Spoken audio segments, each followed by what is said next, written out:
Watch a Jewish person walk through a doorway, any doorway, in their own home, in a friend's home, in a synagogue. Right before they step through, their hand reaches up. They touch the frame, just for a second. Then they bring their fingers to their lips, and they walk on, as if nothing happened. Most people who see this assume it is just a habit, a small, meaningless gesture. It is not. Inside that doorframe, hidden from view, is a small case. And inside that case is a tiny scroll of parchment, handwritten by a trained scribe, containing words considered among the most sacred in the Hebrew Bible. This object has been placed on Jewish doorways for thousands of years, through exile, through persecution, through times when owning one could put a family in danger. And Jewish families kept placing them anyway. Today, we are going to find out what is written inside that scroll, why it is placed exactly where it is, and why touching it has become one of the most quietly powerful acts in all of Jewish life. Welcome. What you are about to learn is something millions of people have seen without ever understanding it. A small object, on a doorway, that carries inside it one of the most important declarations in the entire Hebrew Bible. By the end of this video, you will never look at a doorway the same way again. Before we go further, if these ancient teachings have given you something to think about, subscribe right now. One tap. Every week, this channel goes deeper into the wisdom and traditions of the Jewish people. And this community keeps growing because people like you believe these things matter. Subscribe, and let's begin. This object is called a mezuzah. In Hebrew, the word simply means doorpost. But over time, it came to refer to something specific, a small case made of wood, metal, glass, or stone, attached to the doorframe. Inside that case is a rolled piece of parchment, not printed, not typed, handwritten, by a trained scribe using a quill on parchment prepared from the skin of a kosher animal. Every letter formed with intention, every word checked and rechecked, because what is written on that parchment is not decoration. It is a command. The book of Deuteronomy, chapter 6, verse 9, instructs, "And you shall write them on the doorposts of your house and on your gates." Them refers to a set of verses that Jewish tradition considers the very center of faith. These verses are called the Shema, and they begin with 6 words that Jewish children learn before almost anything else. "Hear, O Israel, the Lord is our God, the Lord is one." This declaration of God's absolute unity is written by hand, rolled tightly, placed inside a small case, and mounted on the doorway of nearly every Jewish home on earth. So why the doorway specifically? Why not a wall? Why not an altar? Why this particular threshold? The rabbis taught that the doorway is the most significant place in any home. It is the boundary, the line between outside and inside, between the world and the family, between everything that happens out there and everything that happens in here. Every single time someone crosses that line, leaving for work, returning home, stepping out at night, coming back at dawn, they pass beneath these words. The rabbis understood something about human psychology thousands of years before modern science gave it a name. They understood that the moments we repeat most often, the ones we barely notice, are the moments that shape us most. Not the big dramatic events, the small, repeated ones. And so they placed the central declaration of Jewish faith at the single point in the home that every person crosses multiple times a day, every single day, for their entire life. Not to be read once, to be encountered constantly, quietly, without ceremony, until it becomes part of how a person moves through the world. There is a story in the Talmud that explains something remarkable about why Jewish people touch the mezuzah as they pass.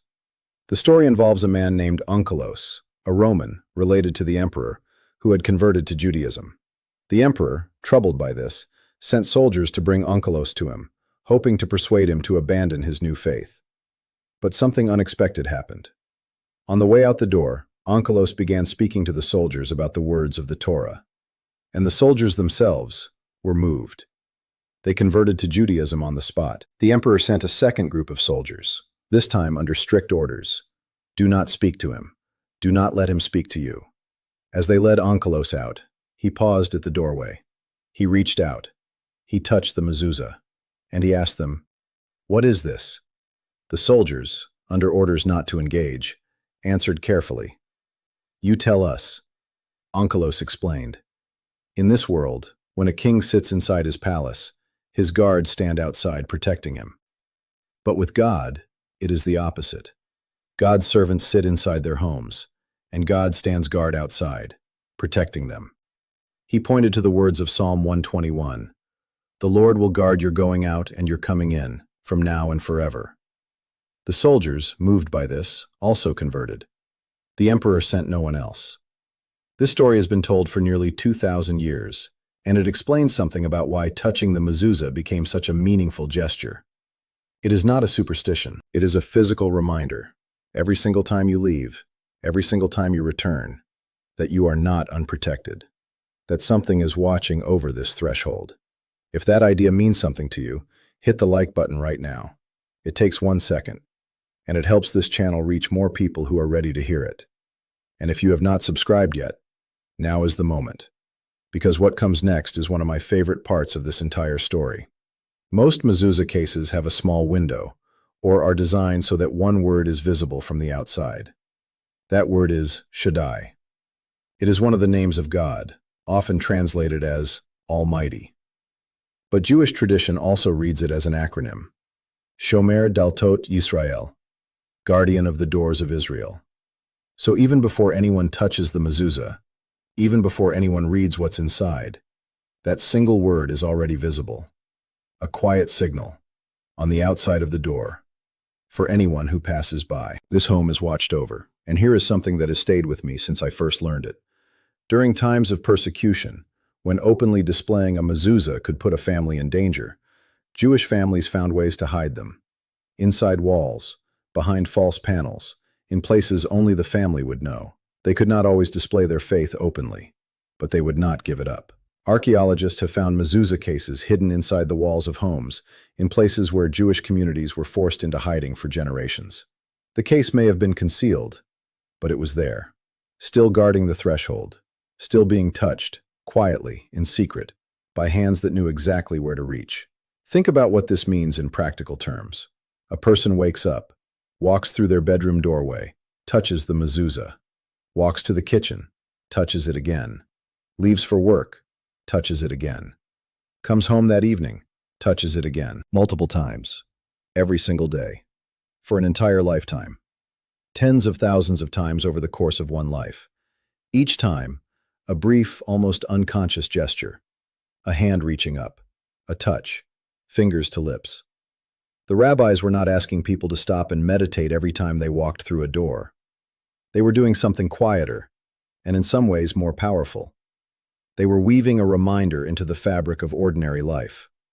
Not a special moment, not a ceremony, just a doorway. The same one, every day. And every time you cross it, a brief touch, a reminder that this home is not just a building, it is a space set apart. A space where the words, "The Lord is our God, the Lord is one," are not just read once a year. They are touched, quietly, every single day, without anyone needing to say a word. A small case, on a doorway, containing a handwritten scroll, containing 6 words that Jewish children learn before almost anything else. Touched, without ceremony, every time someone enters or leaves. Hidden when it had to be. Displayed when it could be. But never abandoned, not for thousands of years. What strikes me most about the mezuzah is not the object itself. It is what it represents. A tradition that found a way to take the deepest truths of faith and place them not in a temple, not in a special room, not in a moment reserved for ceremony, but on the doorway, the place everyone passes, every single day, quietly turning the most ordinary moment of life, walking through a door, into something sacred. Before you go, I want to ask you something. Now that you know what's inside that small case, if you have ever walked past a mezuzah without knowing what it was, what do you think you would do the next time you saw one? Would you look at it differently? Write your answer in the comments below.